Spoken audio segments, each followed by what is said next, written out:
புதிய தலைமுறை தி ஹிந்து குழுமம் மற்றும் அகரம் அறக்கட்டளை இணைந்து நடத்தும் யாதும் ஊரே நிகழ்ச்சியின் 2ஆம் நாள் நிகழ்வு இன்று காலை 9 மணிக்கு தொடங்குகிறது.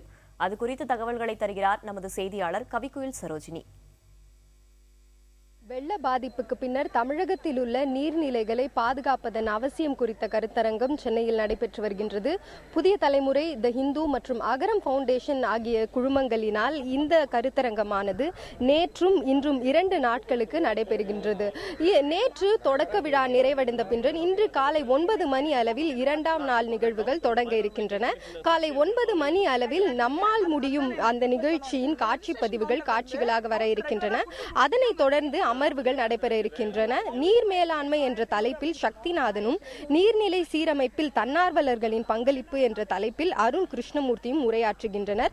அதனைத் தொடர்ந்து நகர்ப்புற இல்லங்களில் மழைநீர் சேகரிப்பு என்ற தலைப்பில் சேகர் ராகவன் உரையாற்றுகிறார். மானுடம் வென்றது என்ற தலைப்பில் நடைபெறும் அமர்வில் நடிகர்கள் நாசர், சித்தார்த், ராணா உள்ளிட்டோர் உரை நிகழ்த்துகின்றனர்.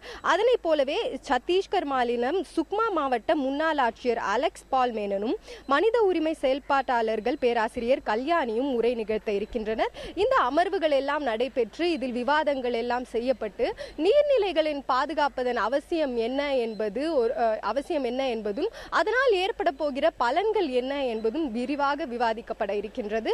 இந்த விவாதங்கள் எல்லாமே, அதாவது மழை வெள்ளத்தால் பாதிக்கப்பட்ட போது எழுந்த மானுடம் என்பது தொடர்ந்து ஒரு மனித சக்தியாக உருவெடுத்து நீர்நிலைகளின் பாதுகாப்பு என்பதும் மிக பெரும் சக்தியாக உருவெடுக்க வேண்டும் என்பதே இங்கு வந்திருக்கக்கூடிய அனைவரின் நோக்கமாகவும் இருக்கின்றது.